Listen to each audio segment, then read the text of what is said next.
दोस्तों, आज मैं आपको एक गरीब जेठानी, दो अमीर देवरानी का राम मंदिर दर्शन की कहानी सुना रही हूँ। सिया गाना गाते हुए। सजा दो घर को मंदिर सा, मेरे श्री राम आए हैं, मेरे भगवान आए हैं। राम मंदिर के बाहर गरीब सिया को देखकर रानी और राखी नाम की दो महिलाएं अच्छी महंगी सिल्क की साड़ी पहने और पैरों में हाई हील्स पहने और बहुत महंगा सा शॉल ओढ़े उसके पास आकर कहती है, अरे वाह, बहुत सुंदर, कितना अच्छा गाती हैं आप, बहुत सुरीली आवाज़ है आपकी। अरे ये बच्चा आप ही का है, इसको तो ठंड लग रही होगी, आपने इसे गर्म कपड़े, स्वेटर, पजामा वगैरह भी नहीं पहनाई और ठंड इतनी पड़ रही है, पर है बड़ा क्यूट बच्चा। और आप मंदिर के बाहर बैठकर फूल क्यों बेच रही हो? और लोग भी तो फूल बेच रहे हैं, पर वो मंदिर के अंदर है, तुम ही बाहर क्यों बैठी हो इतनी ठंड में? मेम साहब, मैं मंदिर के अंदर नहीं जा सकती। मंदिर के अंदर वही बैठते हैं जो वहाँ बैठने के पैसे देते हैं। मेरे पास, मैं इतना कमा नहीं पाती कि मैं इतने पैसे दे सकूं। बस यहीं राम मंदिर के बाहर ही फूल बेचती हूँ, शायद मेरे नसीब में भी राम मंदिर के दर्शन हो। इतना कहकर सिया भावुक होकर रोने लगती है। रानी और राखी को उस फूल वाली पर दया आ जाती है। वो कहती हैं, ऐसा करो, आप ये सारे फूल हमें दे दो, हम ही आपसे सारे फूल खरीद लेंगे, हम राम मंदिर दर्शन करेंगे। हमारी अभी नई नई शादी हुई है और हम सारे फूल ये मंदिर में चढ़ा देंगे। हमारी सास भी हमारे साथ आई है। इतने में उनकी सास पार्वती वहाँ पर आ जाती है। फूल वाली उनकी सास को देखकर चौंक जाती है और कहती है, अरे माँ जी, आप यहाँ? सास भी कहती है, सिया, सिया बहू तुम? तभी रानी और राखी कहती है, माँ जी, आप इन्हें जानती हैं? कौन है ये? कहीं ये हमारी जेठानी तो नहीं? अगर है तो इतने बड़े बड़े घर की बहू होकर भी ये यहाँ पर कैसे, और इतनी गरीब कैसे?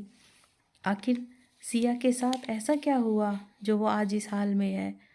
फिर फ्लैशबैक में जाते हुए सास पार्वती राम जी की पूजा करते हुए गाना गाती है। श्री राम जानकी बैठे हैं मेरे सीने में, मेरे राम। जय श्री राम, जय श्री राम। हे दशरथ नंदन राम, मेरे बेटे युग को बुद्धि दो कि वो शादी कर ले। पार्वती के पति कहते हैं, हाँ, ताकि तुम दहेज मांग सको। अरे हाँ, नहीं तो क्या, अगर शर्मा जी मान गए तो अच्छा दहेज और कार भी मिलेगी। अरे पार्वती, हमारे पास राम जी की कृपा से सब कुछ तो है, और तुम्हें क्या चाहिए? बलि का बकरा बनाना चाहती हो? अजी, आप तो रहने ही दो। सीता माता के पिता जनक ने भी तो इतना कुछ दिया था, ये तो परंपरा सदियों से चली आ रही है। पार्वती खुद को राम की बड़ी भक्त बताती है, परंतु फिर भी उसके मन में लालच कहीं ना कहीं रहता ही है। ये लो जी, आरती ले लो। पार्वती के 3 बेटे हैं। तभी युग दरवाजे पर खड़ा दिखाई देता है और उसके साथ गरीब लड़की सिया भी थी। उन दोनों ने शादी कर ली थी। पार्वती यह देखकर आश्चर्यचकित रह जाती है। पार्वती कहती है, कौन है ये युग? युग, माँ, ये मेरी पत्नी सिया है, हम दोनों ने शादी कर ली है, अब से ये इस घर की बहू है माँ। पार्वती गुस्से में भरकर बोलती है, तुझे शर्म नहीं आई इस गरीब से शादी करते हुए? तूने तो मेरे सारे सपने चकनाचूर कर दिए। तूने एक बार भी मेरे बारे में नहीं सोचा कि मुझे कैसा लगेगा और तेरे दोनों भाइयों पर इसका क्या असर पड़ेगा। पार्वती अपने पति से, अजी देख रहे हो जी? उसके पति कहते हैं, हाँ हाँ पार्वती, देख रहा हूँ। शुभ ने एक बड़ा ही नेक काम किया है, जो कि एक गरीब लड़की को सहारा दिया। पार्वती कहती है, तुम ही बनाओ इसे अपनी बहू, मैं नहीं मानूंगी इस गरीब को अपने खानदान की बहू।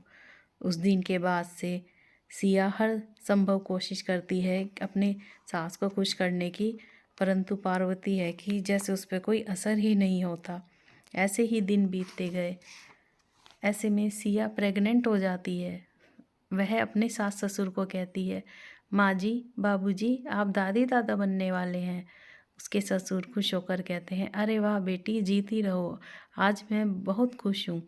अरे भाग्यवान, तुम अपनी बहू को आशीर्वाद तो दे दो। सुनो जी, ये मेरी कोई बहू वहू नहीं है, अब तो मेरे 2 ही बेटे हैं, जय और वीरू। युग को मैं अब अपना बेटा भी नहीं मानती, जब से उसने इस गरीब से शादी की है। मेरे लिए तो वह तभी से मर गया। यह कहकर पार्वती वहाँ से पैर पटक कर चली जाती है, परंतु उस दिन शायद पार्वती के मुंह से निकला वाक्य सच साबित हो गया। एक दिन जब युग अपने काम पर जा रहा था तो उसकी कार का एक्सीडेंट हो जाता है और युग वहीं पर मर जाता है। अब सिया को पार्वती हर समय कोसती रहती, मानो सिया की जिंदगी बेरंग हो गई हो। पार्वती कहती, तेरी वजह से मेरा बेटा मर गया, तूने ही मेरी को उजाड़ दी है, जा निकल यहाँ से, अब तू यहाँ नहीं रह सकती, निकल जा मेरे घर से। सिया के ससुर कहते, अरे पार्वती, ये क्या कह रही हो, ऐसे में बहू बेचारी कहाँ जाएगी, वैसे ही वो गर्भवती है, क्यों इस बेचारी पर इतना जुल्म कर रही हो। पार्वती कहती है, पता नहीं जी किसका बच्चा है ये भी पता नहीं, ये मेरे बेटे युग का भी है कि नहीं। सिया, ये आप क्या कह रही हैं माँ जी, मुझ पर इतना बड़ा लांछन मत लगाओ। मैं सीता मैया की तरह ही पवित्र हूँ, मैं सीता माँ की तरह अग्नि परीक्षा तो नहीं दे सकती, और ना ही मैं धरती की गोद में समा सकती हूँ। फिर सिया उसी वक्त उस घर से निकल जाती है, अपनी आंखों में आंसू लिए। कई दिनों तक वह भूखी प्यासी इधर से उधर मारी मारी फिरती है।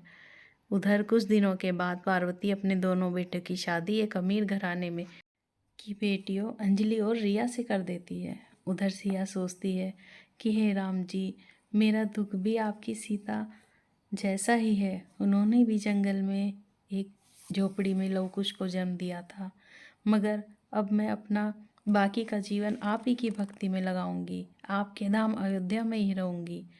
अब सिया ठंड में कांपती ठिठुरती पैदल ही अयोध्या के लिए चल पड़ती है। चलते चलते उसके पैरों में छाले तक पड़ जाते हैं, और भूख और ऊपर से वह गर्भवती। कभी भी तब भी उसकी हिम्मत नहीं टूटती, वह हिम्मत नहीं हारती और चलती रहती है। कई दिनों के बाद वह अयोध्या धाम पहुंच जाती है। वहां पर जाकर वह देखती है कि वहां पर तो एक भव्य राम मंदिर बन रहा है और उसकी तैयारियां जोरों शोरों से चल रही हैं। उस दिन से सिया वहीं पर बैठकर मंदिर के बाहर फूल बेचकर अपना गुजारा करती है। उस रात बहुत भयंकर ठंड पड़ रही थी। सिया पूजा के फूल बेच रही थी। फूल ले लो, पूजा के फूल ले लो।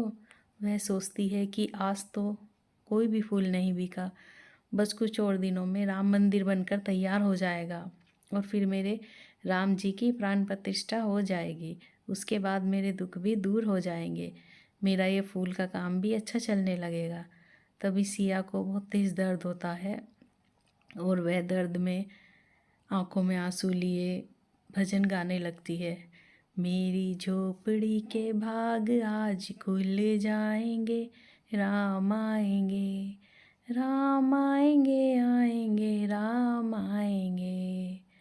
वहीं राम मंदिर के बाहर ही वह एक बच्चे को जन्म देती है और हर दिन वह वहीं राम मंदिर के बाहर बैठकर फूल बेचती है। दूसरी तरफ पार्वती अपनी दोनों बहुओं से बोलती है, अंजलि बहू, रिया बहू, तुम अपना अपना सामान पैक कर लो। क्यों माँ जी, हम लोग कहीं जा रहे हैं क्या? हाँ, 22 तारीख को अयोध्या में राम मंदिर में प्राण प्रतिष्ठा हो रही है और मैं चाहती हूँ कि हम सब लोग भी वहाँ जाएं और रामलला के दर्शन करें।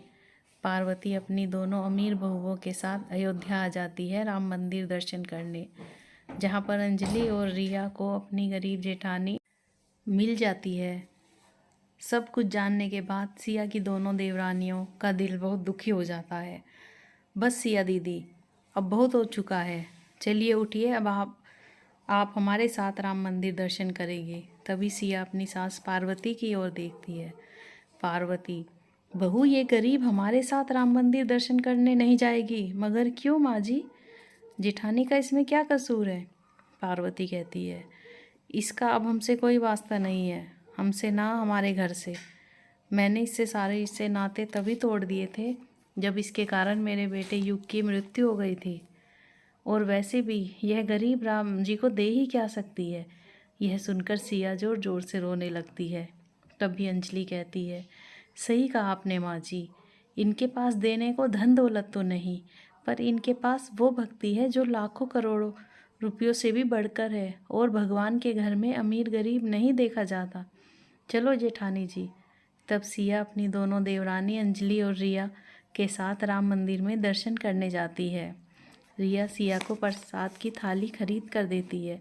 लीजिए सिया दी, अब आप पूजा करो और इस बच्चे को मुझे दे दो। इसके बाद आंसुओं की धार के साथ सिया राम मंदिर में आती है। वो पार्वती मंदिर में भी सिया को कुछ न कुछ भूलती ही जाती है। ऐसा लगता है जैसे सारी दया करुणा इन दोनों बहुओं में ही है। इस गरीब के लिए इसको ये मंदिर में भी ले आए। तभी सिया कहती है, हे राम जी, आज आपके दर्शन पाकर मेरा जीवन सफल हो गया। बस अब इन टूटे रिश्तों को भी जोड़ दो। माँ जी के मन में से मेरे लिए बैर ख़त्म कर दो। तभी एकदम से पार्वती गिर पड़ती है। उसके हाथ पैर टेढ़े से हो जाते हैं।